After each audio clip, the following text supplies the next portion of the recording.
Fokus dari Bumi Kenyalang. Belanda berhasrat bekerjasama dengan Sarawak dan perkembangan sektor aero angkasa. Laporannya terus saja bersama Nur Akila Arba'in di Kuching. Silakan. Ya, sahih. Belanda berhasrat jalinkan kerjasama dengan Sarawak untuk berkongsi kepakaran mereka yang membabitkan kaedah pengurusan air terutamanya dalam mengatasi masalah banjir. Menurut Duta Besar Belanda ke Malaysia, Jacques Werner, Belanda merupakan negara tanah rendah dan rata yang berpengalaman menguruskan isu air. Belanda melaksanakan langkah pengurusan risiko banjir menggunakan kejuruteraan, teknologi dan kaedah semula jadi.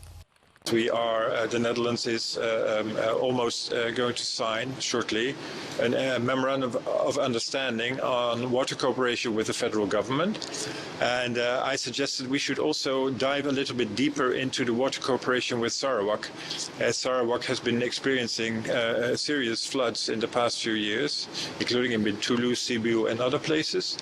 Dalam pada itu, jelasnya delegasi Belanda yang sedang menghadiri persidangan dan pameran Aero Angkasa Asia Pasifik APES 2026 di Kuching menunjukkan minat untuk melabur dan bekerjasama dengan Sarawak untuk membangunkan sektor itu. Beliau berkata demikian selepas membuat perjumpaan bersama Timbalan Premier Dato' Ahmad Dr. Sim Kui Hian di Petrajaya. Kursus aero angkasa ditawarkan Pusat Kecemerlangan Teknikal Sarawak, Sentex Lundu, catat respon luar jangka. Permohonan cecah hampir 200% berbanding kuota yang ditawarkan, sekaligus mencerminkan minat belia tempatan dalam bidang berkemahiran tinggi.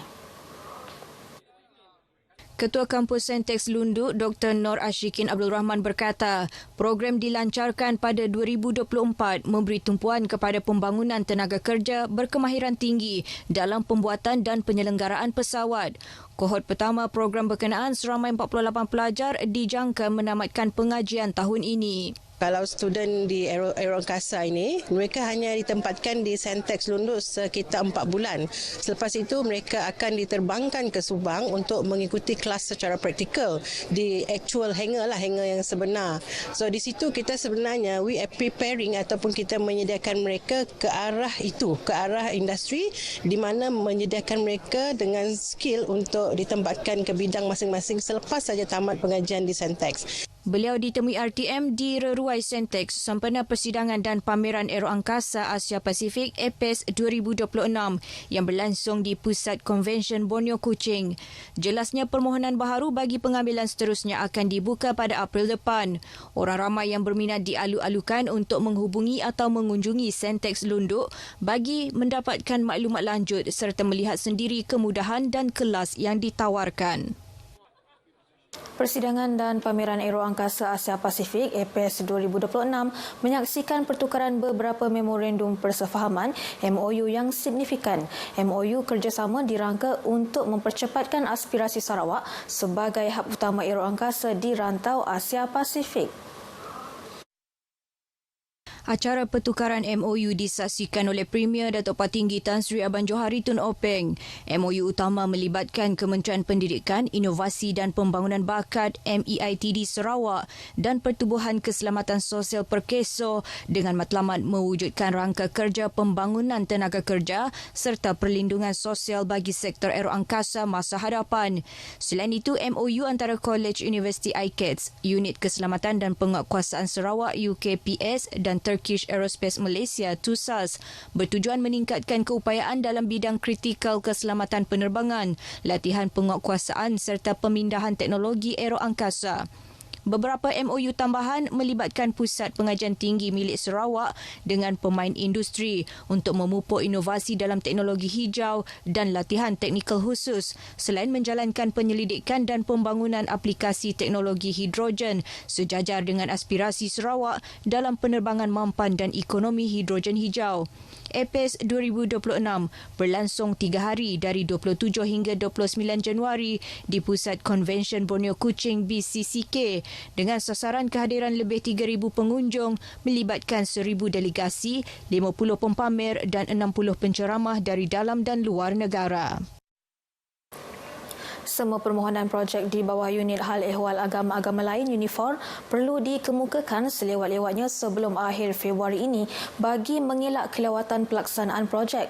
Perkara itu memastikan proses penilaian, kelulusan serta penyaluran peruntukan dapat dipercepat dan berjalan lancar.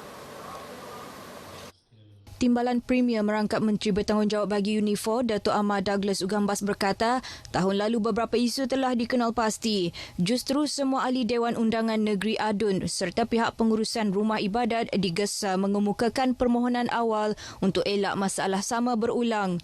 Beliau berkata demikian kepada pemberita selepas majlis penyampaian cek bantuan dana rumah ibadat agama-agama lain 2025 fasa 4 pada Selasa. Datuk Ahmad Douglas menambah Kerajaan Sarawak merancang menyalurkan peruntukan melalui pengeluaran cek seawal Jun. Namun perkara tersebut hanya dapat direalisasikan sekiranya permohonan diterima lebih awal. Dalam pada itu, 309 projek telah diluluskan di bawah UNIFOR pada 2025 dan 285 projek masih dalam proses pelaksanaan serta belum mengemukakan laporan kemajuan. Jelasnya keadaan tersebut dipercayai berlaku kerana sebahagian penerima hanya menerima peruntukan pada peringkat akhir, namun pemantauan tetap dilaksanakan secara berterusan. Fasiliti di Sekolah Jenis Kebangsaan SJK Chung Hua Stampin akan ditambah baik menerusi dana pembinaan geran projek kecil luar bandar MRP berjumlah RM30,000. Ahli Dewan Undangan Negeri Kota Sentosa Wilfred Yap telah mengadakan lawatan ke SJK Chung Hua Stampin bagi menyerahkan geran projek itu. Menurut beliau, geran tersebut bertujuan menyokong pembangunan infrastruktur sekolah serta menambah baik persekitaran pembelajaran pelajar. Dalam ucapannya, Wilfred Yap yakin pendidikan merupakan pelaburan jangka panjang yang memerlukan sokongan berterusan terutamanya bagi sekolah vernakular yang bergantung kepada sumbangan masyarakat serta bantuan Kerajaan Sarawak bagi melaksanakan projek pembangunan. Beliau turut meminta kerjasama rapat daripada lembaga pengurusan sekolah, Persatuan Ibu Bapa dan Guru PIBG serta komuniti setempat bagi mengenal pasti keperluan, keutamaan dan menyalurkan sumber yang ada secara berkesan. Sebuah bot fiber dengan muatan 100 karton minuman keras dan 475 karton rokok putih pelbagai jenama dirampas di perairan Kuala Lawas. Operasi dijalankan Agensi Penguatkuasaan Maritim Malaysia Zon Maritim Miri. Rampasan tersebut dilakukan baru-baru ini melalui Opermai dan Optiris 3.0. Bot fiber berwarna biru tanpa nombor pendaftaran dan tanpa kru itu dikesan pada kedudukan kira-kira 0.6 batu nautika tenggara Kuala Lawas. Hasil pemeriksaan mendapati bot berkenaan dipercayai membawa muatan barangan seludup dan tidak bercukai. Kes disiasat di bawah Akta Kastam 1967 dengan keseluruhan rampasan dianggar bernilai hampir RM250,000. Dalam perkembangan lain, di Saratok, 38 saman dikeluarkan kepada pengguna jalan raya atas pelbagai kesalahan. Menurut Ketua Polis Daerah Saratok DSP Matthew Manggi, operasi pematuhan lalu lintas dijalankan pada Selasa. Antara kesalahan tidak mempunyai lesen memandu, exhaust dan nombor plat tidak mengikut piawaian. Operasi diadakan di Jalan Roban Lama, Jalan Roban Kabung dan Lebuh Raya Pen Borneo. Sementara itu, Balai Bomba dan Penyelamat BBP Batu Niah lancar operasi cari lamat seorang lelaki dikenali sebagai Zaidi Talib 41 tahun di Kampung Sepurau Bekenu.